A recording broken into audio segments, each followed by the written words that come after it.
two ways people approach this. Either they already love life extension, and then the overpopulation argument is not worth, it's dealt with. Or Exactly. you hate the idea of radical life extension, and then we're going to be overpopulated, period. And they never think of solutions. No. Or if there's a solution, the only solution is let's just die now. Really? That's the best you got? Well, like I said, I was so frustrated, I guess it was 10, 11 years ago with that group of philosophers. They had all these arguments in front of them in embryonic form in that chapter draft I showed them, or a lot of them anyway. And if they had said, I think your argument doesn't work and here's my objection, okay, I can deal with that. But they just said, no, I'm not convinced. That's it. Philosophers, they should do better than that. And there is this attitude that somehow it's almost shameful to want to live longer. I remember an old Star Trek episode I saw once where the crew of the Enterprise comes across some people who actually employ the replacement strategy. They get body parts from somewhere and they patch themselves up, and they kind of look like they're patchwork.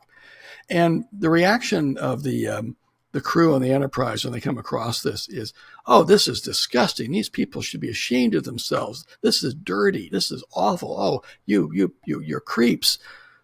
I can't for the life of me understand why.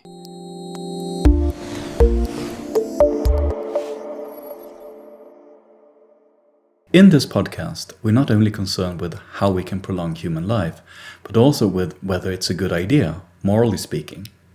Today's guest is Professor John K. Davies of California State University in Fullerton. He has written a book called New Methuselahs, The Ethics of Life Extension, published by MIT Press in 2018. In it, he defends the conclusion that life extension science should be promoted. He has been quoted on life extension in interviews with The Daily Beast, Science News, Newsweek, the Financial Times of London, Canadian Broadcast Corporation, and Allure Magazine, among other places. Welcome to Levity. Thank you. Glad to be here. You came to philosophy in a kind of unusual way through law. How did that happen? Well, I started taking philosophy classes at the local university, which was 3 miles from my office. And I just did it for fun. I didn't think it would lead to a job. But one night I was brainstorming and trying to think of something I could do that would have some practical application, where my law background might be relevant and I could do some kind of public interest work. And so I stumbled onto the idea of medical ethics. And that put me on the path towards life extension. I was writing my dissertation on end-of-life care and a person's moral right to make decisions about their future medical care where they're incompetent. And life extension just seemed, I'm sorry, my voice is shot this morning. Life extension just seemed like a natural extension of that interest. So in the late 90s, I began reading up on it. So when did the idea of writing a whole book about it, like the New Methuselahs, when did that come to you? I would say around 2003 or so. I really didn't get going on it until about 2013 or so. I think it just had to gestate for a while, and gradually it just felt like it was time to do it. So what is it that makes it the right time for a book like this? Medical ethics people have been interested in this for a while. But I think the general public got very interested just maybe 10 years or so ago, when there was more and more discussion of this in the news, and more reputable scientists saying in the news that this is something that may be coming fairly soon. So I think that created the market for this kind of book. So when you are discussing life extension and radical life extension, what are we talking about here? Really, it's not immortality, right? No. One of the things I have to emphasize when I talk about this is that immortality means you literally cannot cease to exist. The prefix im as impossible and mort as in death. So this is extended life. And extended life is just like the life we have, except that we're not aging. So we're just as vulnerable to accidents or diseases or bad decisions or stray bullets or anything else as we are in this life. It just means that our life expectancy is a function of the rate of accidents per year. So if the rate of accidents were unchanged and everything else stayed the same, we would live on average about 1,000 years. We can base that figure on actuarial statistics. So if we learn to live more safely, we would live longer than that on average, but that's only an average. So you might get your life extension treatment in the morning, and in the afternoon get hit by a bus. Or you might get your life extension treatment in the morning and be around 5,000 years from now, depending on how your luck goes. But it's a kind of life where you just don't have aging. In every other way, it's very much like what we have now, except that there's no definite life expectancy. There's no fixed time within which you're moving. It's not like when you're 80, you're very close to death. When you're 20, you're not. When you're 980, you're no closer to death than you are when you're 19, as far as life extension is concerned. It's strictly a matter of random accidents. So in your book, you are discussing 3 different kind of approaches we can take to life extension and radical life extension. And one is that we promote it, another is that we inhibit it, and the third one is that we prohibit it even. And so you come down on the conclusion that we should actually promote it rather than inhibit it. So what is it? There are some provisos to this, though. So when you were talking about the kind of state of radical life extension or longevity, what is it that you see this entailing?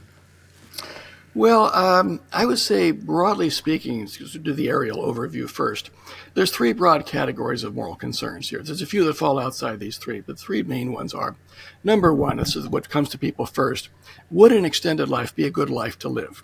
Okay, I'll tell you right now, I think yes, it would. Okay.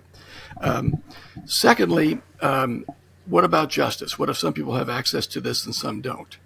And I think we can overcome that eventually through lowering the cost and improving the technology to the point where it's affordable for everybody. I've got more to say about the justice issue than that. That's the snapshot. And then thirdly, there's the potential for a Malthusian consequence, where for various reasons, people living a radically extended life with no aging at all will produce severe overpopulation problems unless we learn to limit our reproduction. And that's the major concern I have about life extension. It's the only objection that gives me real concern. I think it can be overcome, but I don't think it's easy. So you are structuring the book in a quite interesting way, because you're talking about 3 categories of people who are affected by this. You're talking about the haves, the people who are able to afford it, and the have-nots, the people who are not able to afford it, and also the will-nots, the people who are not interested in it, even if they could afford it, right? I find that a very interesting structure. How did you get to that particular structure? Well, I just wanted some way of indicating the 3 possible attitudes and situations a person might have. So they might be for or against using life extension themselves. They might either have the choice or not have it. So when you mix those up, you get the 3 categories. When you look at surveys about how people feel about life extension, and as you know, there have been surveys done by the Pew Foundation and some other groups. A surprisingly high percentage of people say they don't want it, they don't like it. And it could be 40%, sometimes it's more than 50%, depending on the survey group. I think that in time to come, the choice to turn down life extension will be a little bit like choosing lifelong celibacy. It'll be an option some people choose, but it'll be an increasingly eccentric option. So I think the will-nots over time will become a smaller and smaller category. And we'll get to the point where nearly everybody wants it. The only question is whether they have it or not. But in terms of framing the interests and the rights of these 3 groups, I found it helpful to separate situations into these 3 populations. I like that you framed it as potential will-nots in the book, because there are a lot of potential will-nots and maybe not actual will-nots. I mean, it's right. One of the things that surprised me when I wrote my book is exactly people's skeptical or hesitant attitudes to want to prolong their lives. That actually a minority say that they would take this pill that would postpone their aging. I mean, keep them healthy and live to 120 at least, right? 38% want it, and the rest not that interested. It's very surprising, right? It astounds me. I still have trouble understanding that, I mean, I like to think if I were to offer these people a pill that would shorten their lifespan, would they take that? And if the answer is no, and of course the answer is no, then what's so magical about an 85-year-old lifespan that said anything longer than that's not desirable, even if they have a youthful physiology? I think a lot of this is just the novelty of the idea. We're used to thinking in terms of a life expectancy that's a little bit less than 100 years. We have a sense of a beginning, a middle, and an end. We have a sense of sand running through an hourglass. We know how much time we have left. We're adjusted to that. And getting adjusted to what I think of as a new human condition, where aging is elective, death is unscheduled, your life expectancy is indefinite and unpredictable, and at any given time, you lose the same amount of time when you die. So if you die at 20, having had life extension, you lose on average 1,000 years. If you die at 2020, you lose on average another 1,000 years. So it's a radically different way of having a relationship with death. And I think the sheer novelty of it just leads people to a certain kind of conservatism of what they want to do. Some of it may be a sort of adaptive preference. We're so used to facing death and accepting it that we haven't gotten out of the habit of that yet. And I hate to say this, but some of it may even be a sort of prospective envy.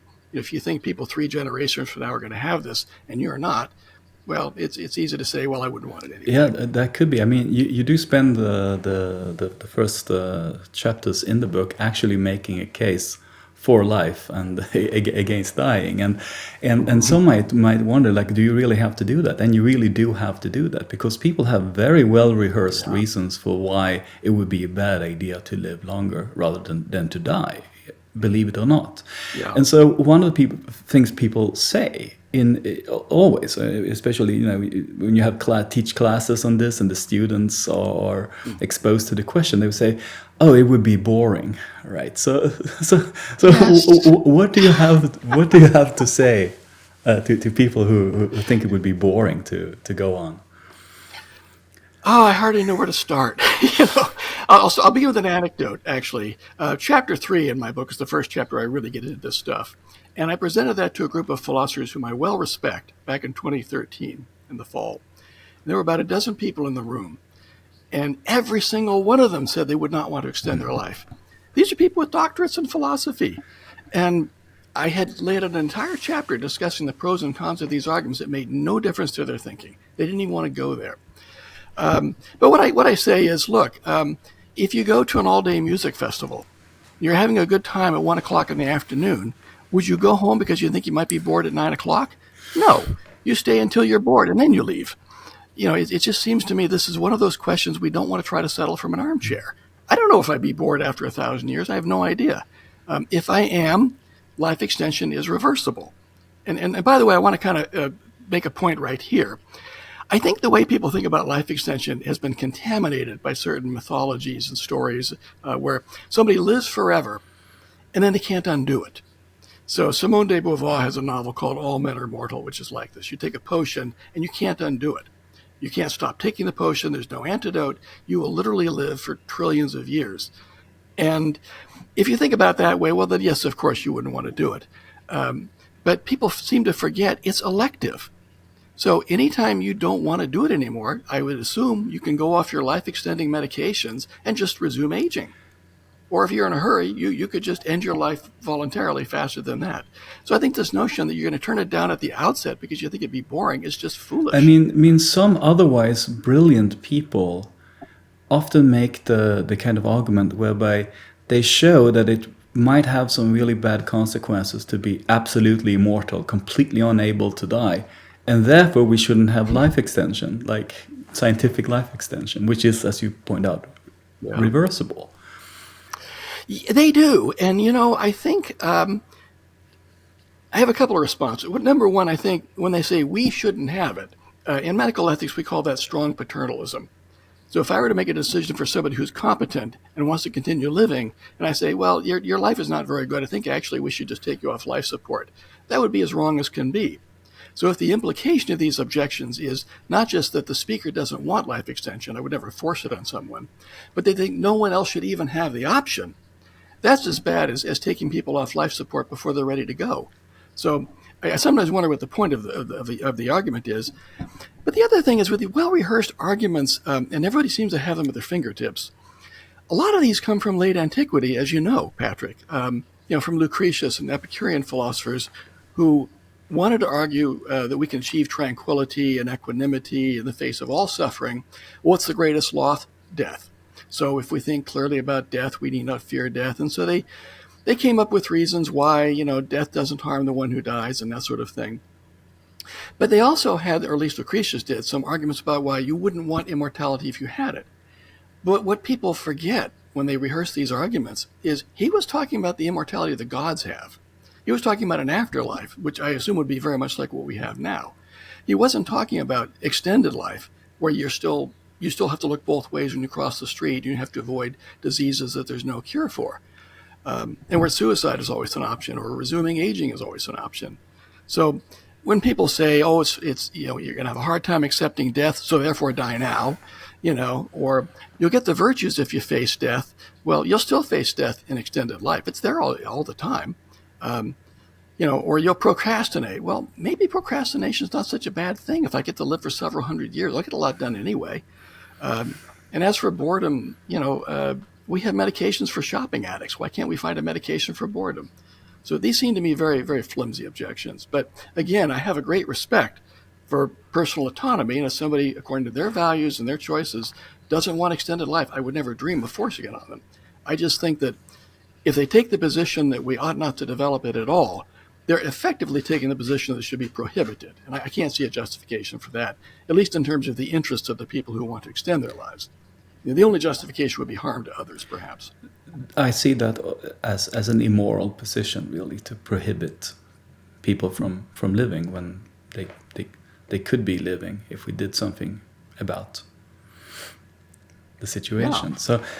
Yeah. So there are a lot of you call them death benefits, and it's kind of a transcendental argument or something like that. They say, all of these things we value about life are only possible because of death, or something like that. But you are kind of going through them and showing, no, probably not. Like meaning, they say, death gives life meaning or something like that. So it's like, you've heard that a lot, right? And what do you normally respond to that?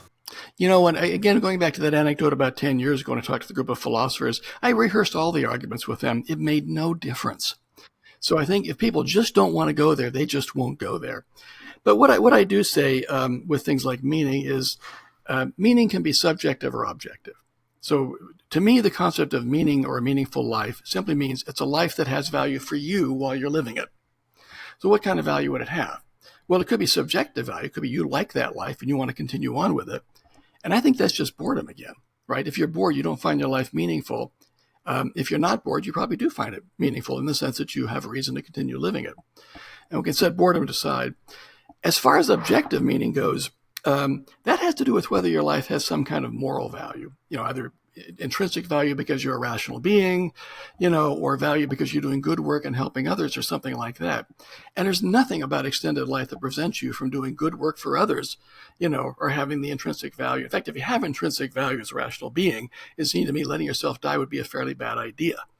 So there's some discussion of this in the Bernard Williams paper, the Macropolis case, where he sets it up as a kind of dichotomy, right? If you stay the same, you're going to be terminally bored and you'll long for death. If you change enough to acquire new interests, you'll eventually change into somebody new. And then he says, if you could somehow, if you weren't changing and you weren't bored, then you're perceiving your life as interesting when it really isn't. You're not seeing it accurately. Well, if we're talking about what's in our best interest, it may be in my best interest to find my life interesting when it's not, if that keeps me alive. I'm enjoying things. I'm having a good time. Why would the fact that I attach more value to my experiences than somebody objectively looking at it would think they have be a reason to terminate my life? If nothing else, if your life lacks objective meaning, then go do charity work. Go do something that gives it objective meaning, and then enjoy that. Yeah. People are trying to protect themselves from the truth that it would be better to have more life when they also think they can't have it. You also point out that wouldn't it be terrible to wish for something that we also think we can't have, right? So So when you talk about the boredom argument, you say, well, look, if I really get that bored, I mean, there's medicine for depression, and so why wouldn't there be medicine against boredom and so on? Then people will say, well, look, it seems that you are destroying your identity or something like that over the long run, and that you have to rely maybe on these medicines, and it's not a human life anymore. Do you get that objection as well, right? Yeah. Sometimes, yeah, sometimes. I mean, I find it hard to understand why a human life that doesn't age is no longer a human life, but I'll set that one aside. I think my general response to a lot of this is that you don't want to think about whether you want to live for 1,000 years or 10,000 years. You want to think about whether you want to live another year or another 10 years, another 50 years, because these changes that will happen to us over time, and we experience this already, right? In our existing lives, we've changed spectacularly since we were 5 years old, let's say. But we change gradually.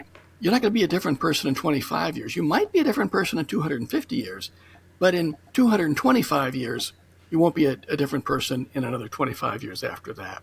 So if we do sort of evolve into somebody else, it happens so slowly that the relevant question is the person you are at point T interested in being the person you are at point T plus 20 years? And if the answer is yes, well, then keep on going. I don't think identity is really much of an issue here. Yeah, you really wrote very eloquently about this in your book, like the framing of the kind of the sphere of time that's around you and the more distant time. I've always found that people mostly say that if you ask them, do you want to continue living tomorrow? Most of them would, probably all of them would say yes. But when you go too distant in the future, they're of a different opinion. Yeah, I know. It's really odd. Only the present seems real in the immediate future. But that's okay. That's all you have to decide about. You can go off your life-extending meds every single day of the rest of your life. I remember talking to the publicity person at MIT Press. You and I both have published with MIT Press. You may have met him too. And he said, I have the impression that the whole prospect of life extension, there's a group of philosophers out there where it just pisses them off. They just don't like it. They don't want to hear about it.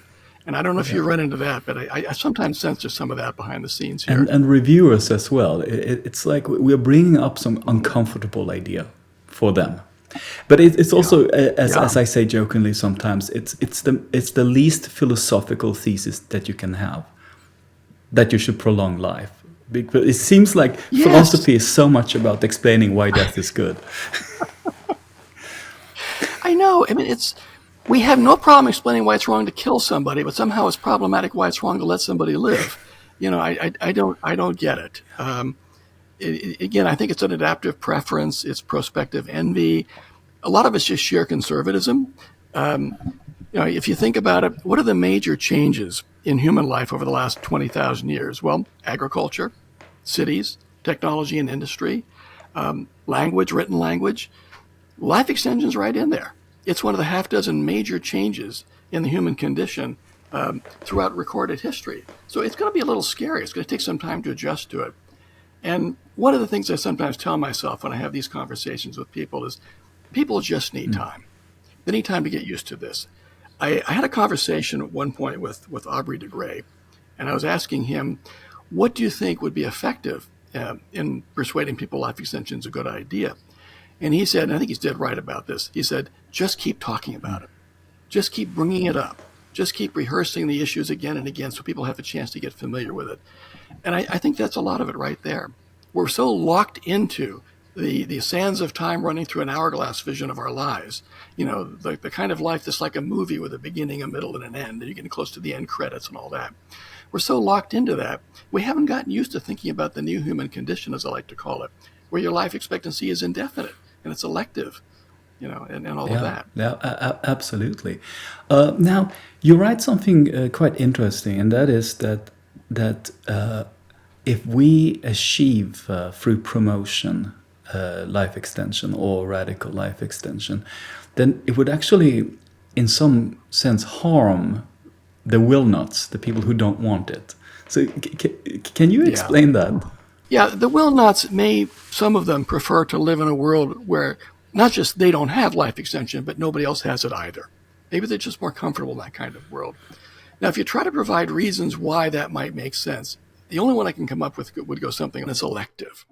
They may They may even feel that if they turn it down, they're committing a kind of suicide, and that it's a kind of suicide that's morally impermissible. So in the book, I talked about this a little bit, and I have a colleague who actually wrote a book about suicide, and he persuaded me that suicide happens a lot more often than we think it does if you define suicide as intentionally bringing your life to an end. So somebody who refuses further life support and has to have the ventilator disconnected and all that, they're committing suicide if you think about it. Granted, it's withdrawing care, not killing them, but it's still suicide. And so, yes, if somebody turns down life extension when they can have it, I concluded, yeah, that's a kind of suicide, but it's not a morally impermissible one. After all, if there's nothing wrong with aging and dying, well, that's all you're really doing, right? The only circumstance I can see where there'd be any moral concern about it would be if you have obligations to other people that you can't fulfill if you don't continue living. But that'll be a very rare and very unusual situation. So I think there probably may be a group, in fact, there probably is a group of people who not only don't want it, they don't want to have the option of having it, but it's very difficult to come up with reasons why that would make sense. And the suicide argument was the only one I could think of. I think it's a bad argument, but I gave it a bit of a rehearsal. I can see that there could be some kind of, social pressure on people too, to say, come on, grandma, why don't you want to stay around, right? Or yeah, and now absolutely. It's just the default is that you fall apart and die. But when that's no longer the default, so to speak, it will be more difficult for them, the will nots, to maintain it. Of course, I think that's a good thing. I mean, I think they're making a value mistake. I do too. I like your way of putting it too, by the way. It's not just the individual who's confronting this choice. It's the rest of the family who may not want to lose them. If your grandchildren have all had life extension, they plan to be around for quite a while, they may not want to lose grandma. No. Especially if she doesn't look like a grandma anymore, right? She might be restored to a more youthful condition. Exactly. So you turn around also, there's an argument that the people say, well, it's so narcissistic, or it's you're overly in love with yourself if you don't want to die, right? It's really, you hear that quite often, or you see it, some insinuation that it's all driven by selfishness or something like that. I mean, I get those kind of attacks on Twitter when I'm there and writing. And the thing is, you in a very nice way describe all the kind of social possible benefits that people don't see, that there's certain kind of, a possibility of a kind of moral improvement on a social scale. Yeah, I think we sometimes forget this might be beneficial for everybody in lots of ways. I've become more mature as I've gotten older. I think I've become a better person, or at least better able to see my flaws and my defects and try to do something about them. So a world full of people who've lived for 200, 300, 400 years might be a far wiser world. It might be a world that's less inclined to go to war, less inclined to engage in meaningless competition for excessive resources and excessive amounts of money that cause conflict. Might realize that what really matters in life doesn't involve taking things from other people or oppressing anybody else. And of course, there's some other benefits too. There's the famous longevity dividend. If we're all fairly youthful, a lot of medical costs go down quite a bit. There's even, I think, a net overall benefit if people live longer, because if you take years of life as a rough correlate to the amount of utility or welfare that you get in your life, right? If you live for 200 years, let's say you're getting a lot more utility than you got if you lived 100 years. Is it exactly twice as much? I don't know. But, let's just take that as a start. If people are living a lot longer, they're getting a lot more welfare per life. There's a famous philosopher, Peter Singer, who would disagree with you here. He says it's better to have a kind of brief turnaround with a more intensely happy life than, he believes, longer lives that have a kind of lower average happiness per year, because it gets attenuated at the end or something like that. Well, what do you think about that? I think it doesn't fit the facts. I mean, look at the lives we have right now. When do people actually get tired of living? Usually when there's a lot of physical discomfort. When they've got racked with arthritis and they can't see very well, and they have other physical problems as they get to the last few years of life. Yes, then I think things phase out. But of course, life extension won't produce that if we're not aging. So look at the period before that. Most of our lives, we're doing just fine. I think I get at least as much utility per year now as I did 50 years ago. So I just don't think there's any empirical evidence to support the claim that if you go beyond 100 years or 200 to support that. I think all happiness studies show that if there is a dip, it's in middle age, and then it goes up again. And even if it just stays the same, it stays the same despite all the chronic diseases that comes with age, despite all of that kind of suffering and so on. So remove all that, then I think we have reason to think that life could just keep getting better, in fact. Absolutely. Absolutely. I mean, as we get older, we learn more about how to handle life, how to handle the bad events, the setbacks, the problems, the pains, the disappointments, but also how to enjoy the things that we enjoy. We learn what works for us and what doesn't. So there's every reason to think that at very least, the amount of utility or welfare or pleasure, whatever you want to call it, that you get per year or per decade is going to be roughly consistent over time. It's also, and maybe it's also something that some philosophers would consider Singer's position here, as in other issues, a bit distasteful too, to treat human lives as if it's just something that is going to issue in the most utility, Right. We're just utility vessels. Yeah. Yeah.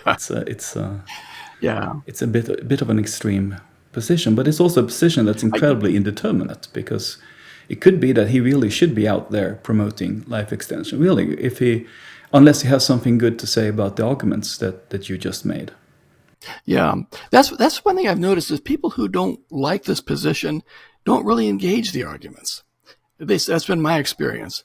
The people who disagree with me don't come around and say, well, hey, I've got an objection. Here's a thought experiment you haven't considered. Here's a distinction you've overlooked. Here's an inference that doesn't go through. I don't get any of that. I just get silence. And I'm sort of waiting for my adversaries. They haven't shown up. It's an immature state of the debate, actually, because we have all these howlers, these extremely bad arguments that still can, just like zombies, just keep going, as if they weren't refuted a long time ago, and recently by you. Absolutely. And by you, yeah.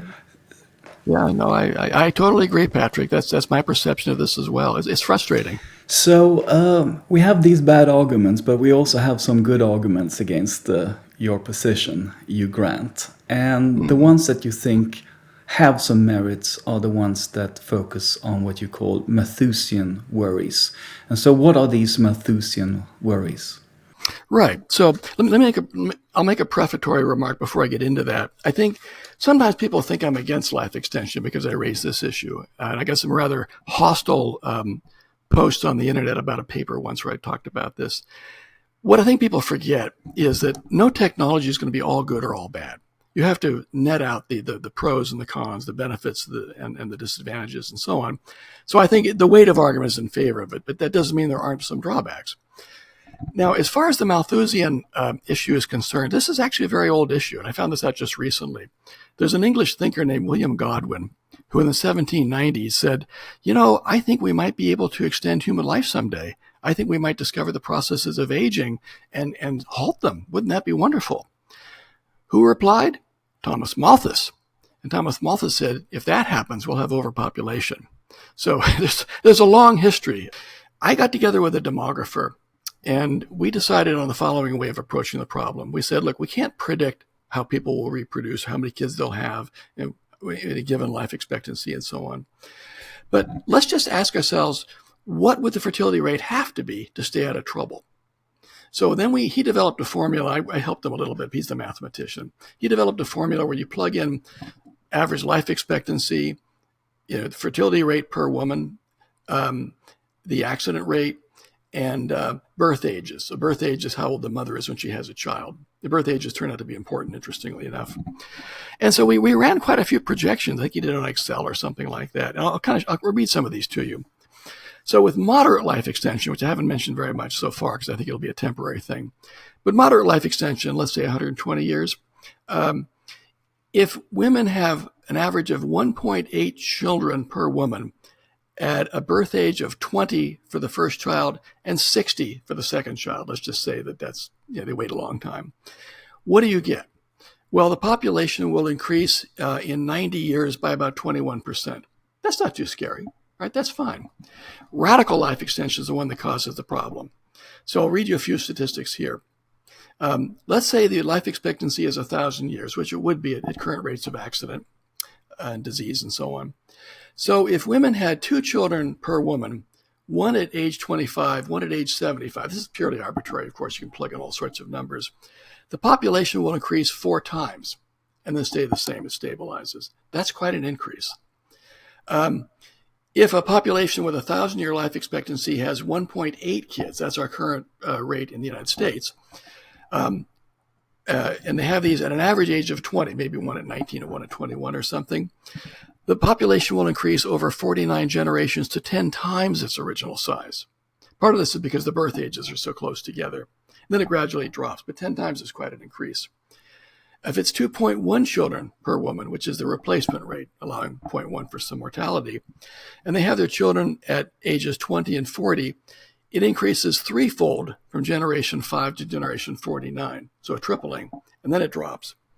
If they have 3 kids per woman, if you've got 1,000 years, you've got time for 3 kids. You've got time for 6 probably. And they have them at ages 20, and this will sound fanciful, but bear with me, 500.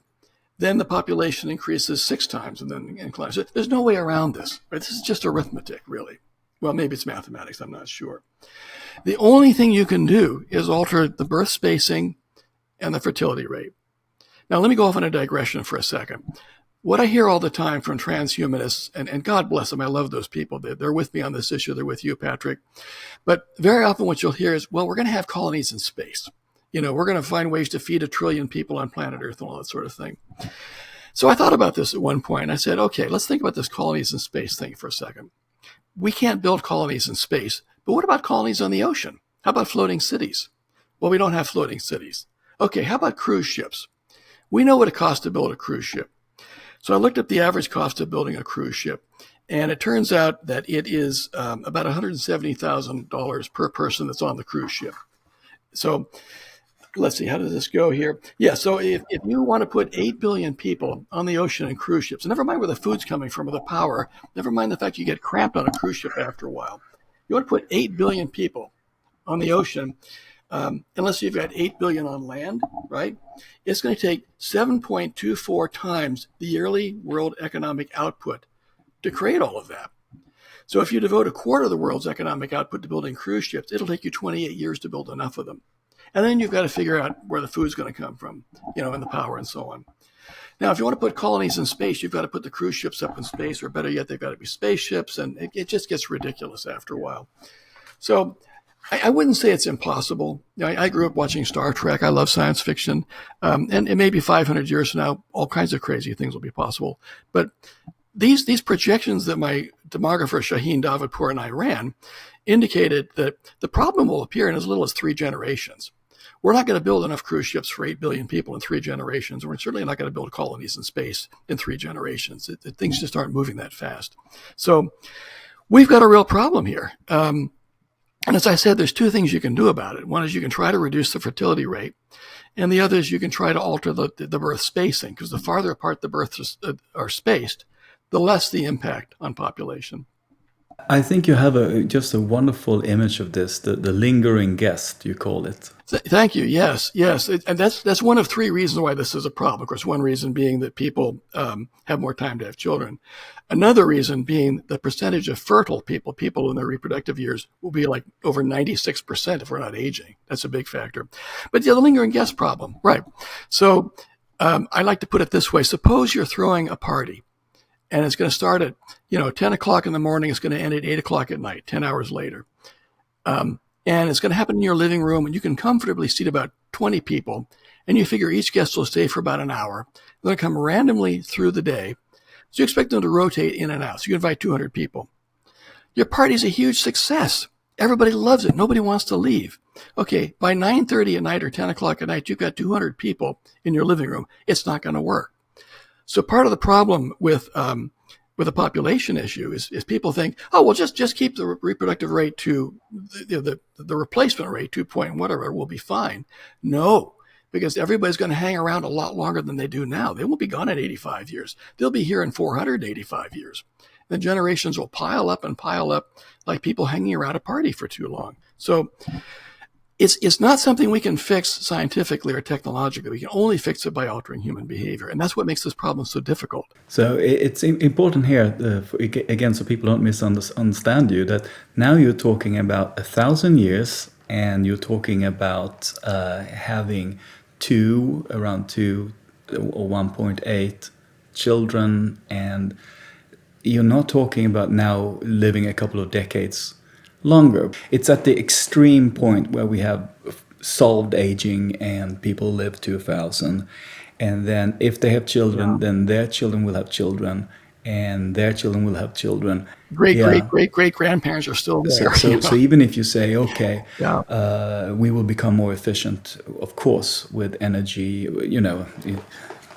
barring some catastrophic events, right? We will become more efficient. We will be able to purify water, produce food, and so on. But at a certain point, maybe we can be 4 times as efficient as we are today, but perhaps not 40 times or something like that. And one of the few things I agree with in that book, The Population Bomb by Paul Ehrlich, is actually his calculation about moving people to space. Because I was a bit more optimistic. I was thinking, well, we just moved to space.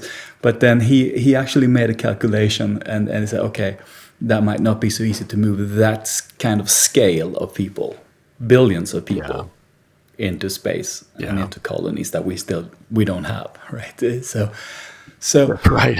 okay. So Peter, what do you think?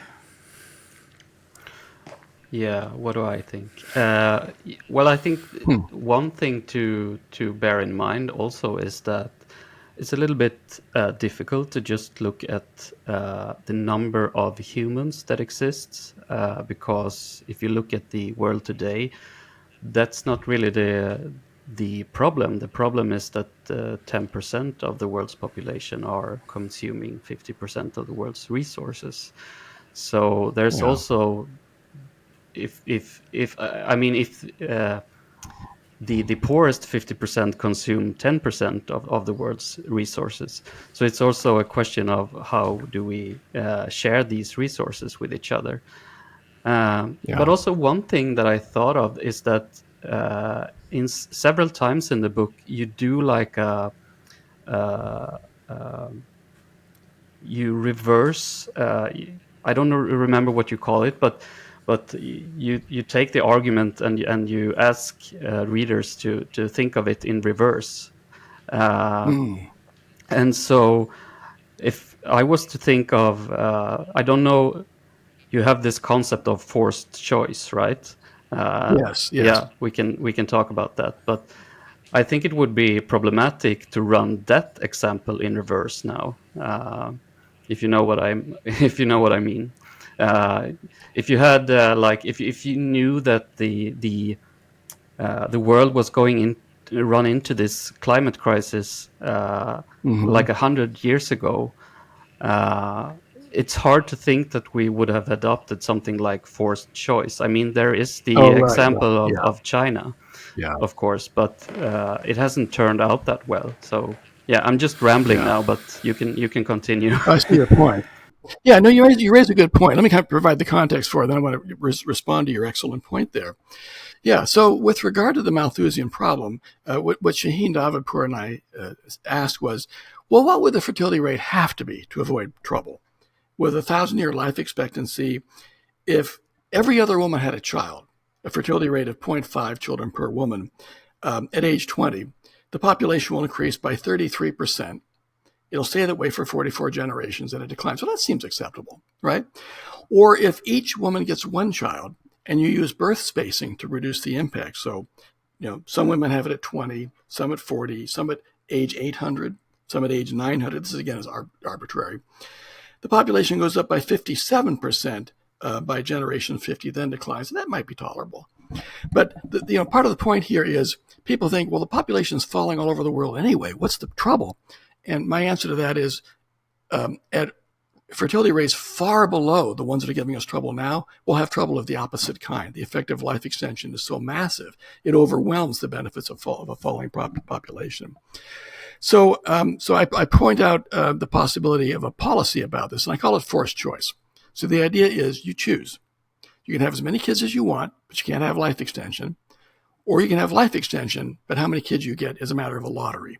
And the details are in the book. There's a whole lot of detail to it to kind of work out the mechanics of it. But in principle, it just means that you don't limit your reproduction except voluntarily and more or less by consent as the price of getting a life extension. And part of the justification of this is to avoid harming others. And there's much more I could say about reproductive ethics here. There is a lingering problem. I don't think I said as much about this in the book as I should have. And if I ever write another version of this book, I will say something. It's exactly the point you just made, Peter. Can we really count on people to do this? Or are they just going to foolishly continue increasing the population until a catastrophe occurs? And I don't have a very good answer to that. I tried on a blog that I ran for a while to the following argument. I'm not sure it works. It's a little far-fetched, but bear with me. I said, okay, let's think about this. Is the future a place you really want to live into? Well, we have a lot of problems on the horizon. We have massive climate change happening. We have AI. We have robotics and unemployment. Technology, as we develop, becomes more and more powerful. So we're becoming more and more clever and more powerful, but we're not becoming more and more wise. And so a lot of our problems result from this gap between our wisdom and our cleverness or power. Nuclear weapons are a part of that, right? They're all really manifestations of a single problem, our increasing technological mastery compared to our wisdom in making choices. So if you do live for 500 years, you're going to live into a period where this gets worse and worse and worse and worse. So, and again, this is a little extreme, but bear with me. In a way, I think of it this way. If the world can't solve those problems, I'm not sure I want to live that long anyway. If it can solve those problems, it should also be able to solve the problem of limiting reproduction, right? If we can either solve both sets or we can't solve both sets of problems. If we can't solve both sets of problems, it doesn't really matter that we can't solve the reproductive problem because there's other problems waiting for us. But if we can solve all of them, then it's worth doing. So that's not a very comforting answer, but I think it's the right one. I don't think it's extreme. I mean, that is kind of what... Yeah, I wouldn't say most people working in artificial intelligence now, especially those working in with advanced models. But I mean, this is a debate right now that we're heading towards utopia or dystopia, right? Yeah, absolutely. Yeah, the future scares me, quite frankly. I've lived long enough to see how technologies can go awry. I'm not a 15-year-old reading science fiction and watching Star Trek anymore. I've seen things go awry. I've seen what social media has done to American politics. You know, great technologies can turn out very badly in unexpected ways. I think it's a great virtue of your book. I mean, that you are in favor of promoting life extension, but you don't shy away from looking at these possible, quite adverse consequences. I mean, in order to really implement the forced choice, you would need a kind of central government. You would need tracking individuals to see whether they have dipped in the fountain of youth or not. You would have to keep track and tax perhaps those, if not everyone can have it to begin with. You would have to keep track and tax those who have benefited from it. And I mean, it's just seemed to really generate a lot of things that none of us more liberal-minded people would like. That's right. Yeah. No, it's quite an extensive regime of population management, and I guess the only thing I could say in defense of all that is you can opt out, you can choose not to extend your life, and you're not subject to any of that. But still, it's quite a choice. Do I want to die at 85 and have as many kids as I like, or do I want to live for centuries and enter this lottery and maybe never have a kid at all? Right? It's a tough choice, and the governmental apparatus it would take to do this is more than we liberals are comfortable with. But there it is. Then you run into the problem that you talked about earlier as well, that if you are this will not, because you want to have as many children as you'd like, you're kind of committing suicide, right? So you're committing suicide in order to have children who you want to be there for. Yeah. That's right. Although if you think about it, if somebody were successful in prohibiting or inhibiting life extension, in effect, they force that choice on all of us. Instead of having the choice to limit your reproduction and live longer, or not limit your reproduction and live less, what prohibition or inhibition does is it forces the latter choice on all of us, whether we want it or not. And so I think morally, it's better to give people the choice. I think also in this discussion, it's important to recognize just the cost of letting things be the way they are, the kind of inhibition that we're living under now, the suffering and the death, because we do not what we could be doing. And so even if you can imagine adverse consequences in the future of success, we have a big problem right now, and that is people we love all around us are falling apart because of aging and dying. So it's not like everything is great the way it is, status quo. We need to really protect it. That seems to be a very typical standard misframing of this issue. And then if you can just imagine some really bad scenario in the future, then that just means we can't have this, right? Right. Yeah, they think any reason that might be a reason against life extension is a decisive reason. I say, no, it's not necessarily a decisive reason. It's just a reason. You've got to take the pros and the cons in the two different columns and weigh them all out. The heaviest one of all is the Malthusian problem, but I think the others we can handle.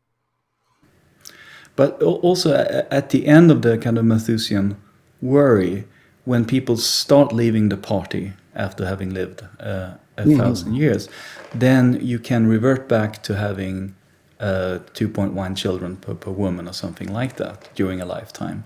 The real dangerous period is the period where people have this radical life extension, but no one has yet started to die because no one has lived 1,000 years. I'm talking about the first 1,000 years. But after that, you might be able to resume having at least 1 or 2 children. Oh, yes. That's right. Yeah. Yes, one of the surprises from the formula that Shaheen developed, and I helped him with a little bit, is that a lot of these scenarios, the population starts to fall off, sometimes precipitously. And I don't think I can explain why. It has something to do with the way the overlapping generations work out. But yeah, if you wait a while, the problem kind of self-corrects. But it's that hump we have to get over. So that's why I say maybe a 57% increase for a couple of generations isn't that bad. It's going to go away. And there may be some other scenarios like that. So a lot depends on what we think we can tolerate and how long we can tolerate it. So that might be it may turn out, if we're really lucky, maybe the average fertility rate, if people are left to their own choices, will turn out to be, 3.2 kids or something like that. But it may also turn out that if we space the births just so, that we might have a surge of population we can tolerate for 2 or 3 generations, and then the problem self-corrects and the population drops to much more tolerable levels. That might be a solution to the Malthusian. Just to play the devil's advocate here for a while, I mean, you talk about the lucky streak in the book. And we can discuss that if you like. But I mean, you could extend the lucky streak by, you have self-driving cars and people are living longer, so they're wiser, so there are fewer conflicts. And so statistically, it can be that you might not die for another 2,000 years. That's absolutely right. Yeah. I mean, think about the accident rate is partly the function of teenagers and crazy people. If you drive on the freeways of California, you'll see motorcyclists moving between the lanes of cars at high speed, right? I don't think anybody who's lived for 500 years is going to behave like that. So presumably the accident rate would come down if people just sort of grow up and calm down a little bit. So yeah, we might be talking about 2,000 or 3,000 years, maybe more. On the other hand, I mean, there's some cause for optimism, I think, when it comes to just efficiency. I mean, agriculture, we are about 50 or 100 times more efficient producing food than we were 150 years ago or so. And when it comes to energy, who knows what's around the corner? But already now we are improving with about 1% to 2% in how we use energy every year, which is a doubling every 70 years. So, I mean, we might be able to double every 70 years our efficiency with food and water and energy. And in that case, we can really perhaps sustain a many times bigger population. And Malthus didn't make this argument yesterday, right? So he has been proven wrong up until now, at least. Now you have the climate crisis, and so there's a Malthusian renaissance, maybe, but but I mean, he wasn't predicting that. He was talking about Yeah. food shortages way earlier, and we managed to overcome that. Yeah, it's true. If we can overcome the food production problem, go completely green, completely carbon neutral, et cetera, et cetera, et cetera, we buy ourselves a lot of room for bigger choices. The reproductive scenarios that are most worrisome, and there are some, is where the population just keeps increasing indefinitely. There's no question we can't tolerate an indefinitely increasing population on this planet or any other planet. But I think we can avoid that. We just have to make sure we get one of the scenarios where it peaks for a while and then comes back down again. It peaks at a level we can actually handle. So one of the things I say about the Malthusian issue is I'm taking no position about what the population surge should be. I'm only saying, look, figure out whatever level you think is tolerable. Here's a formula that will tell you what reproductive rate you need to stay within that level. And here's a policy that will help you stay within that level if people don't do it voluntarily. But what actually will happen, I don't know. I make no predictions. What should the population be? I take no position. Only that you can't behave as though there's no challenge there to be faced. There is a possibility of an ever-increasing population. Many of the projections will produce that, with surprisingly small amounts of children. I think some of them are like 5 or 6 kids, something like that, which used to be a normal family size in most of the world. So I don't say it's a deal breaker. This is why I'm on balance in favor of life extension. I think this can be overcome if we work hard at it. But the first step is to be realistic about the problem, and not talk about colonies in space, or be aggressively optimistic about how many people the planet can support. But think about what's really going to happen, and what do we want to avoid, and what do we have to do to avoid it? Because we have to do something. So the Malthusian worry is a serious worry, and you have proposed a solution that is somewhat of a tough solution to it. But there is another category of interesting objections. Right, the justice problem. And it's a real problem, too. I just think it differs from the Malthusian problem. It's a lot easier to solve. And basically, the solution is a combination of subsidizing life extension for as many people as you can, defining can however you want, and just bringing the cost down through technological development. When I was about 15 years old, a pocket calculator, a very simple one, cost $200. And that was in the dollars of the 1970s. You can buy a pocket calculator infinitely more sophisticated now for about $15. If you travel in third world countries, which I've done, and maybe you guys have too, I remember walking down a lane in a back alley of Saigon a few years back and seeing big flat screen TVs on the wall. You see people with cell phones in Africa, right? Technology comes down eventually. So I think there's good reason to believe this will eventually drop to the point where everybody can afford it, either out of pocket or somebody will subsidize it for them. And also the material standard of living, the GDP per person is going up all over the world. So I think these two trends will intersect at a point where it really is available to everyone. But in the meantime, there is a period of time, and I don't know how long it's going to be, when it will not be available to everyone. And so very often in the objection to life extension, this is treated as a showstopper. Oh, well, only the rich will have it, so let's just not have it at all. Okay.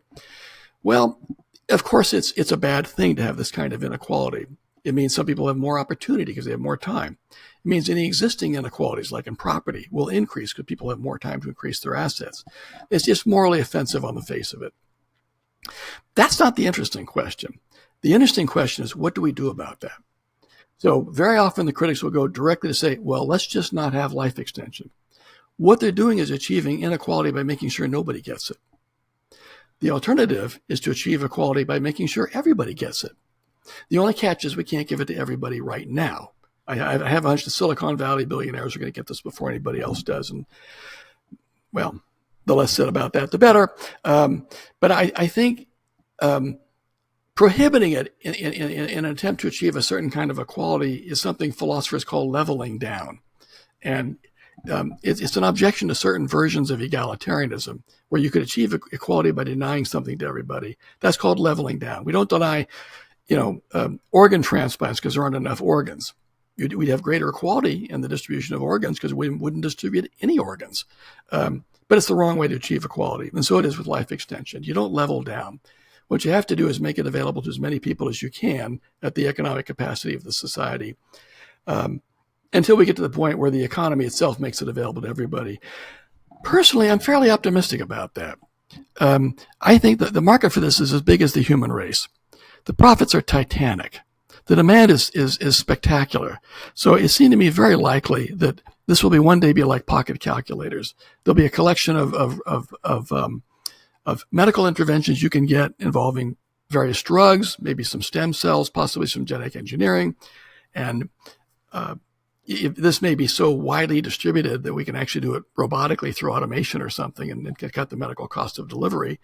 But I think we're going to get to the point where it's actually, it's not like end of life care where that's hugely expensive because you've got lots of doctors and nurses and equipment. I think it's going to be different from that.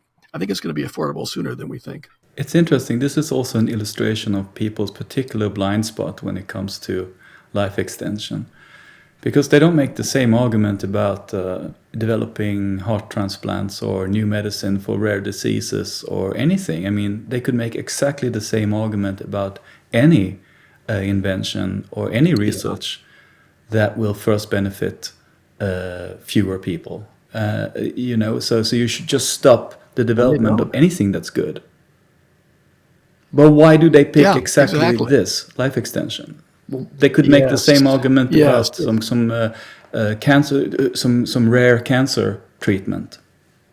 Yeah, there's no morally relevant difference between these various cases, yet they treat the one as exceptional, and there's no justification for it. Yeah, the example I think I mentioned it in the book somewhere was not everybody has housing, but that's not a reason to stop people from having larger houses than they need. It's just a reason to give houses to everybody. I can't see any good arguments for inhibiting or prohibiting life extension other than the Malthusian one. I can't see any that I think are. That's the kind of Fukuyama's argument that now we will be two different classes of people, so democracy would collapse or something like that. That democracy is based on the fact that we all kind of share the same human life. And that's 80 years or 100 years. So we're all in the same boat, rich or poor. But now we're not the same, and so now we can't have democracy or something like that. I think he's right. If the situation persisted indefinitely, I think it's going to be a dangerous couple of generations when it takes a while to get this out there for everybody. And there may be some instability during that period, but it's instability we have to face on our way to a better world. So I think he's unjustifiably pessimistic about the possibility that it'll be available to everybody. We just have to have enough time to get the technology developed to where we can. There is another point with your calculation here, and that is it assumes, at least if we're talking about like a decades-long inequality, it assumes that it's very expensive or rare for some reason, this treatment, whatever the treatment is against aging. Yeah. But it's so expensive that it's not worth it for governments, for example, to give it to people because it's good for the economy if people are healthier longer, can work longer, and you spend less on healthcare, right? So because I mean there's calculations saying that it's an incredible boon to have people living longer in good health and so on. So there's a huge reason for governments to provide this for people, but. Can I just interject there, Patrick? Yeah. Just sorry. I mean, I'm thinking about the COVID vaccines. There was quite the fast rollout, and it wasn't very expensive to produce. And so, I mean, that could also be the reality in the future. We are assuming that small molecules is the way to go, and you have these enormous costs in developing these molecules, and they have to recoup their investments. But it doesn't have to be that way, especially if the market is global. Yeah. I think one other issue as well is if you want to get the technology costs down faster, the last thing you want to do is inhibit the development of the technology. So some folks might say, well, if only the rich can have it, let's prevent the rich from having it until everyone can have it. Well, if the rich can't have it, they're not going to pour resources into developing it, which is what they're doing right now through Google's Calico and other things.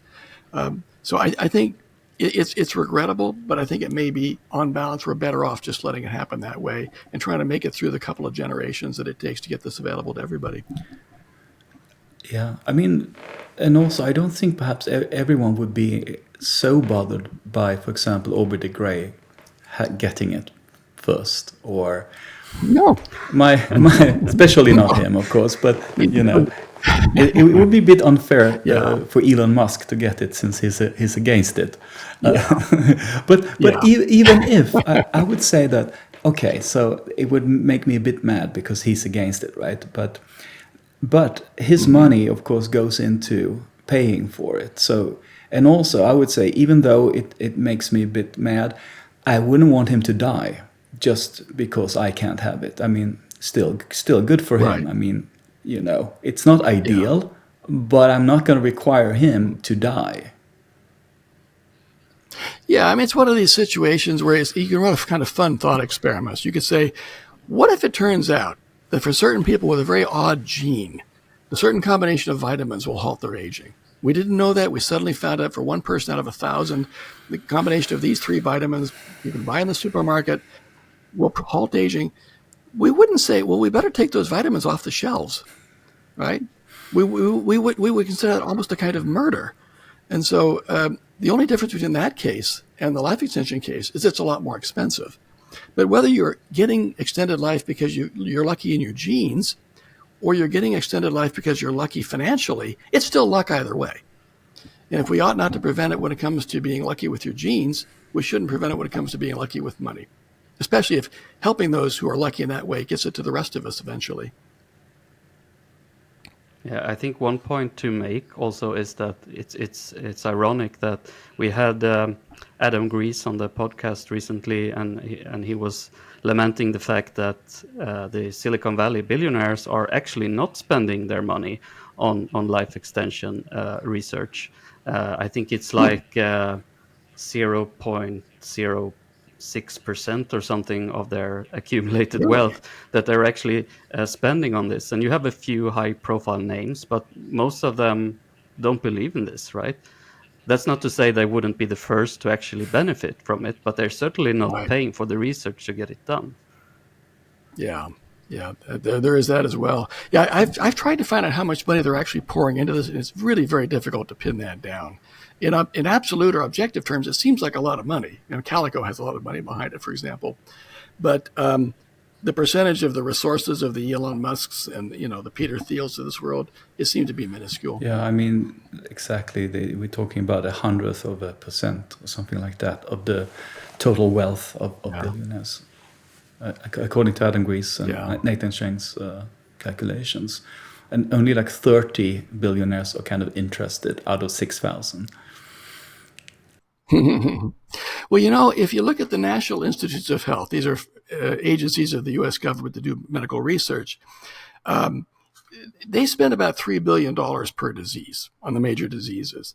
So if you think of aging as a disease, $3 billion, maybe $10 billion a year should be enough to get the technology and the science developed. So it may be that even a fairly minuscule investment by the Silicon Valley billionaires and their counterparts elsewhere would be enough to get this done. There is a drawback to having them do it, and that is they're not publishing the stuff in journals where everyone can access the research and use it. So that's not good, and I don't know what to do about that. If somebody's researching the stuff privately and they don't want to publish it, I don't know how you make them. But that's another issue. Would you say that everyone has a right to life extension? Well, it depends on how you put the right. Okay, so you could ask, is there a right to have life extension developed? And you could ask, is there a right of access to life extension once it's available, including perhaps a right to subsidy?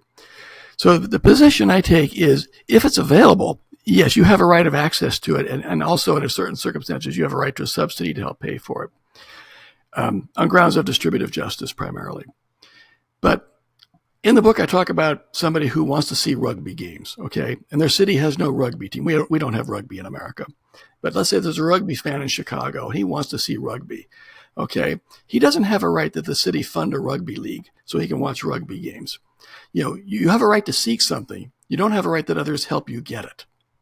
And so I talked in the book about whether the haves, the people who actually have enough money, have a right that this be developed so they can go get it. And I say there are good moral reasons to develop it. Absolutely. It's just the right to get something, the right of personal autonomy, these rights are not the reasons why they should go get it. It should be provided for other reasons. But no rights are of the haves or anybody else are being violated if we don't provide it. Bad things do happen if we don't provide it, but the bad things are not rights violations. There are other problems in terms of moral theory. There are many paths to argue for promoting life extension and then distributing it in an equal manner. I mean, so one of them is a kind of contractarian or Rawlsian contractarian way. You could say, if you don't know who you're going to be in a future society and you don't even know what generation you are, you would want that society to develop and promote life extension to increase your chances of getting it. It's a nice argument you make. Yeah, I think so. I think almost any egalitarian argument provides a pretty good argument for making this available. And then the argument that we ought to provide it would be an argument of beneficence. The total welfare that you get, the better world that you get when this is available, the suffering that you reduce, the increased welfare everybody gets in their life. So I think that there's an abundance of great arguments for it. We just have to make sure we slot them in the right places. But yeah, egalitarian arguments are particularly favorable to this. Even libertarian arguments ought to have room for this, because if the more time you've got, the more liberty you've got. Right? If I have 1 day left of my life, I have less liberty than if I have 10 years left, or 100 years left, or 1,000. Yeah, and the minimal state is justified by preserving life. Yeah, exactly. Yeah. So if you want to not interfere with freedom, but actually make more freedom possible, life extension is a pretty good way to do it. There's no greater unfreedom than falling apart and dying, not from your own choice. Yeah. Exactly. Yeah, it limits everything you could possibly do. Yeah, I think the arguments that you and I are working with right now, Patrick, they're probably, I think, I've only learned of this recently, but there's a group of philosophers called the left libertarians, different from the Newsweekian right libertarians. And they like to talk about something called real freedom, which means it's not just nobody stops you, it's you can actually go do the things you want to do. And so I think that's a particularly hospitable kind of libertarianism to life extension. Yeah, in fact, if there is any goods to be distributed and in a just way according to libertarian, it would be life as it's just a presupposition for everything else. The freedom that you value. Yeah. It's a presupposition for utility, for freedom, for equality. Nothing can happen unless you're alive. That's one of the relaxing things with this topic, and that is, it's not yet hijacked by partisans, political partisans. Yeah. I'm very glad. Yeah. Give them time. We have some pretty crazy partisans over here. I don't know what they're going to do with this. But can I ask you? Yeah. Can I ask you? You both have written books about this topic, and they're similar in some ways and different in others. But what do you yourselves see as the things that you might not agree with? Do you have those things in mind that you're not readily agreeing with each other on? I don't think so. I don't recall disagreeing with anything in Patrick's book. I think we're pretty much on the same, but we address somewhat different issues. But I don't think anything we said contradicted anything in the other person's book. Professor Davies has reviewed my book that I recall. For a journal. Yeah. I think you wrote that you wish I could write some more about the justice and equality objections. Oh, yeah. Sure. I guess in some sense I see that just the pure economical advantage for society of providing life extension to people when it's available is just such a big reason that I'm not so worried about that particular objection. Yeah, I think you're right. I think the demand is going to be huge. It's very feasible to make it available to everybody. There's the longevity dividend. There's the enormous benefit we all get.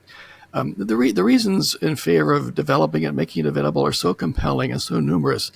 I'm not particularly worried about making a case in favor of it. I'm mainly concerned with dealing with some of the more weighty objections, and there really are just two. There's the justice objection, which I think we can solve fairly easily, mostly through technology and subsidies. And of course, there's the Malthusian one. There's one we didn't talk about, and that's the priority objection. As long as people don't have basic health care, we shouldn't be doing this. Yeah. I call it the pressing needs objection. Right. So why are we spending money on this when we could take care of the homeless? You hear the same thing with the space program. Why are we putting people in space when we have starving folks in the world to feed and so on? I have a couple of thoughts about that. One thought is if the suggestion is that we ought to stop development of life extension until we meet all the other needs first, my answer is why not do all of it? Any society that's got the discipline to stop life extension until the other needs are met is a society that should be meeting the other needs and also promoting life extension. We don't have to choose between them.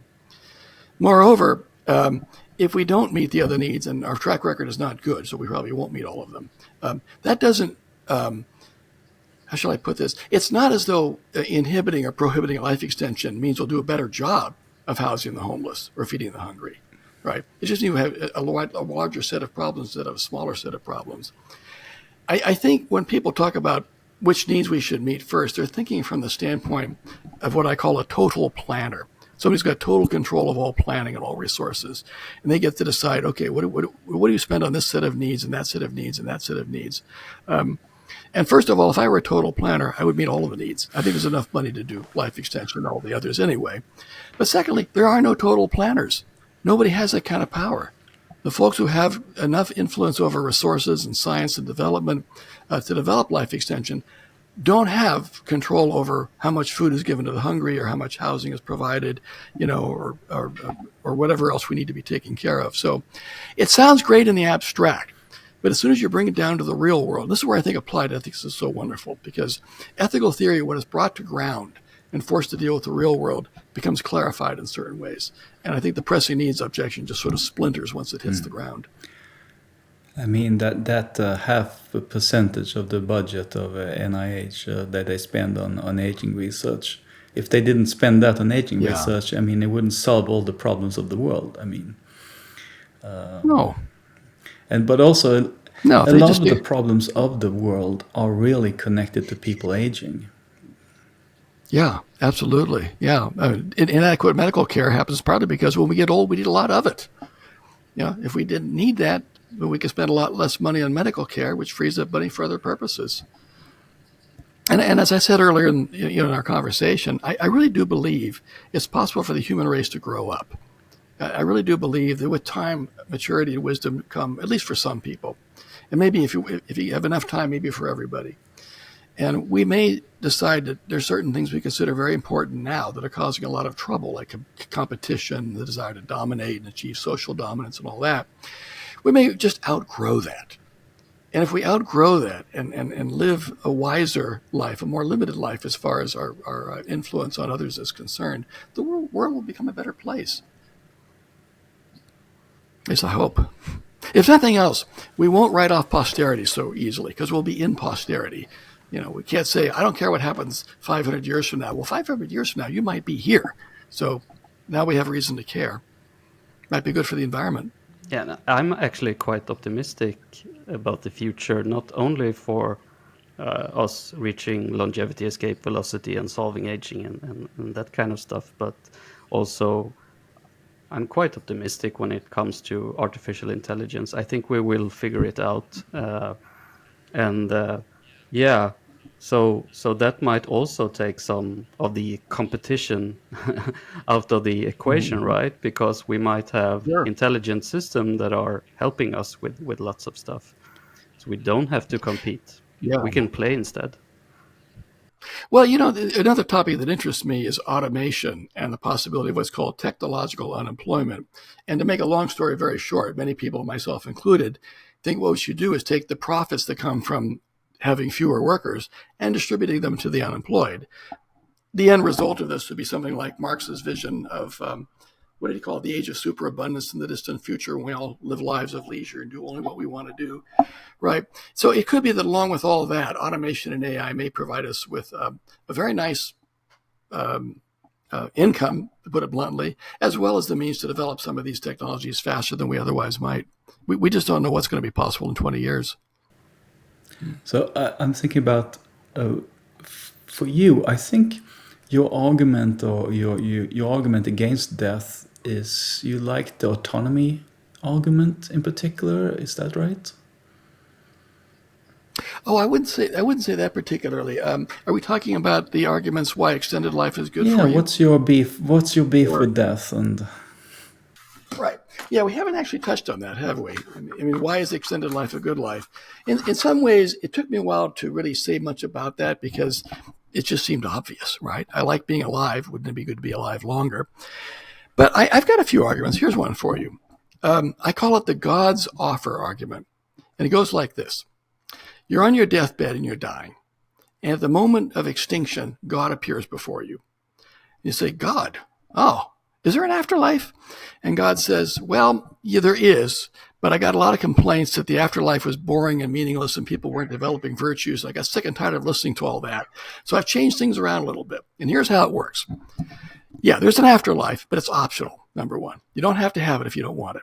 Number two, you can leave it anytime you want to do it. Number three, you won't age. That's how you keep on living. But it's a lot like this life. So you have all the experiences that help you develop the virtues and achieve meaning and avoid boredom and so on. So, of course, that's a lot like extended life. So the question is this. Would you say to God, well, this is interesting, but I think a life like that is a life worse than death. So I just annihilate me now? You know, I wouldn't say that. I don't think very many sane people would say that. A few eccentrics might for their own reasons. That's their problem. But really, it's a way of dramatizing what it is to turn down extended life. We don't think, I don't want an afterlife. It might be boring and meaningless. I might not have the virtues. So why are we so troubled about extending the life we have, which is perhaps even less likely to be boring and so on? And then there's another question that I put out there to people. When they say, I don't want an extended life, I say, okay, do you realize what you're actually saying here is an extended life is a life worse than death? What kind of lives are worse than death, right? There are some people who are in unremitting pain from cancer or something, unable to get out of bed. You know, they can barely see and hear. They can't interact with their loved ones anymore. That's a life worse than death, right? That's when you pull the plug on the ventilator and let yourself die. But that's how bad things have to get in this life before we think life is worse than death. So why the hell would extended life be as bad as that, right? It just doesn't make any sense. And then another argument, right? Run the arguments against life extension in reverse, right? Say, okay, more life is bad. Would less life be better? You know, the human race, as far as we can tell from the archaeological record, evolved to live about 40 years, right? In our natural habitats, about how long we actually live. We live a lot longer now because we've improved our surroundings and gotten control of them. And here I am with gray hair, right? But suppose we had evolved to live to be 150 years old, right? In a different environment, we might have evolved to live that long. The evolution of aging is really interesting, by the way. When we say, oh my God, we evolved to live 150 years, this is a disaster. I wish we'd evolved to live only 40. Of course not. This is just the result of evolution. There's nothing magical about our current life expectancy. There are even living things that have evolved to hardly age at all, right? Are they unfortunate? Will we be badly off if that was us? No, of course not. Will we be better off if we had evolved to live only 20 years? No, of course not, right? If you could take a pill to extend your life and you say no, would you take a pill to reduce your life? We have pills like that right now. No, of course you wouldn't. So there are arguments we can make that extended life is a good life. But I think really the most powerful argument is just if your life is good, then more is better. I hardly know what to say beyond that. I think one can add to that. It's just like one cares about an old oak tree in the forest or anything really, that it's a shame when it goes out of existence, but it's much, much more so when a completely unique internal universe, a human being, goes out of existence. Yeah, that's another thing. The people who are opposed to life extension will talk to us about, the beauty of death and all that, because life is precious and life is sacred and so on. Okay, well, if life is precious and sacred, why do you want to let it end? Normally when something has extreme intrinsic value, we preserve it. We don't let it fade out. right? If you found out that a significant piece of art, the Mona Lisa, was deteriorating, you wouldn't say, well, I'm glad it's deteriorating because now there's a kind of poignancy and beauty about its decline. No! You do what you have to do to stabilize the paint so the painting survives. It is these kinds of arguments they don't hold up as soon as you press your finger on them. No, when people are in that mode and defending death, they can understand that it's bad for an oak tree to die, but not a human being. When they're in that mode, it's very interesting. In some sense, yeah. Very interesting. And it's such an incoherence in the culture because, on the other hand, the UN says that we have a right to life, and all our documents celebrate life. Yeah. There's just not too much of it, apparently. Don't overdo it. And I think you had the right phrase for it earlier in our conversation: motivated reasoning. I think this is partly just innate conservatism at a kind of life that we've never thought about before, and some adaptive preference and maybe some prospective envy. On a tangent here, I read a lot of science fiction when I was a teenager, and all kinds of scenarios get discussed in science fiction: faster than light travel, time travel, colonies in other worlds, aliens who are parts of a large hive mind, all sorts of wonderful prospects, which you didn't see very often in science fiction, was a world where humans don't age. There's a few stories like that. I think Robert Heinlein had one, but it was very rare, right? I think it's significant that we have such trouble envisioning this. And I think that's an indication of what a huge adjustment in thinking it is for people to think, maybe we could have this, and maybe it would be good to have it. And so I think what Aubrey de Grey said a while back was right. The first step to achieving public acceptance of life extension is just to get the conversation going, get the idea out there. Put it in front of people. Go ahead and weather the objections that come at you one by one, but keep the topic on the table so people get used to it and have some time to adjust to it. That may be the biggest obstacle of all. I have a somewhat different question, and that concerns it's an ethical question. It concerns the replacement strategy. So the replacement strategy for longevity is that, just like an old car, sometimes we need to change the tires and other parts of it to keep it going. We change our vital organs and so on. In its extension, we perhaps try to grow spare bodies, clones of ourselves, when we move the brain into at the very extreme. So in such a very extreme scenario, do you think there are any moral problems with replacement body strategy? I think there may be some practical and scientific problems. I'll set that aside for a second. I don't think there's any reason to think it's intrinsically bad or intrinsically wrong. I don't think that if you could do this successfully with no risk and no danger, no bad consequences, that there'd be some remaining moral objection. This is just something we intuitively see as intrinsically wrong. I don't think that's true at all. So if I'm wrong and it turns out the replacement strategy is a good way to go, or that it's part of an overall strategy, I certainly have no problem with that. The only sorts of moral problems I could see would involve whether the subjects on whom this research is conducted are properly informed, whether there are adequate animal studies first, whether there's equality of access to this technique once it's available, things like that. The kinds of moral problems that arise with any new medical intervention as you're kind of working it out and making it available. But there's nothing intrinsically wrong with it that I can see. I mean, I think I'll just follow that up with a comment here. I think it's really helpful to take a look at the evolution of aging when we think about how we might slow or halt aging, because I think the technology might already be inside us. This is just a hypothesis. I'm not a biologist, but I'll put it out there anyway. When you talk to people who study the evolution of aging, and in fact, I'll go back to my grad school days at the University of Washington. You asked how I got interested in this. Well, I talked to George Martin and Stephen Austad, who are two leading geroscientists. Stephen Austad was an evolutionary biologist. And what I learned from them was, if you take a mouse that never ages and you put it out in the wild, it will live about as long as mice actually live anyway, about 2.5 years. Why? Because by 2.5 years, the odds are that it's died from a predator or a disease or a cold snap or something like that. So the processes of regenerating our cells and repairing DNA damage and so on take metabolic energy. So from the standpoint of an evolutionary perspective, right? You don't want to put so much metabolic energy into repair that you've got less metabolic energy available for seeking food and reproduction and fighting other creatures and so on. So it's efficient to design a creature to regenerate itself just long enough that it'll start to die at about the point it would die in this environment anyway. So Stephen Austad found that he studied opossums on some of the islands off the coast of South Carolina. If I remember the story correctly, I hope I do. On one island, there were predators that eat opossums. On the other island, there were not.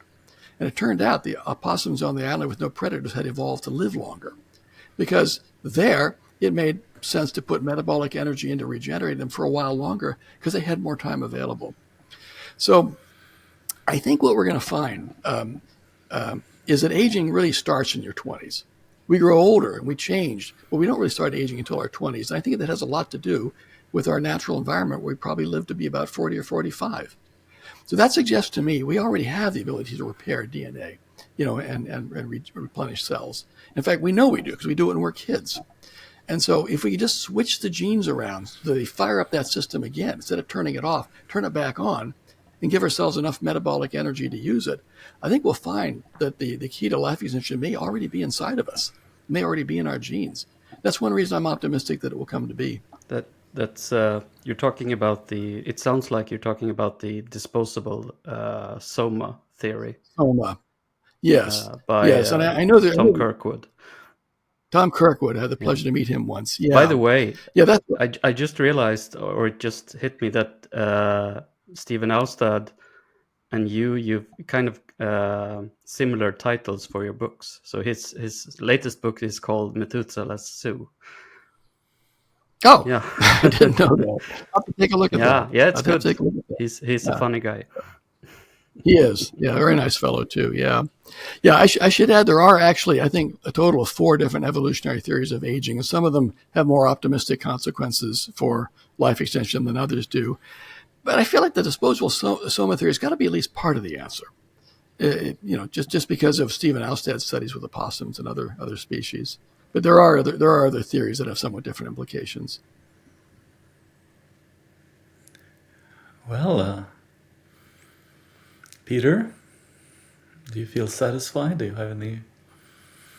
Yeah, this was illuminating. I'm very happy to hear from you and to hear you lay out the arguments. It's great. Well, I've had a lot of fun. I've enjoyed this. Yeah, me too. Me too. Thank you very much, Professor Davies, for joining us. Thank you, Professor Linden, for inviting me. I have enjoyed it. Hope to talk to you again.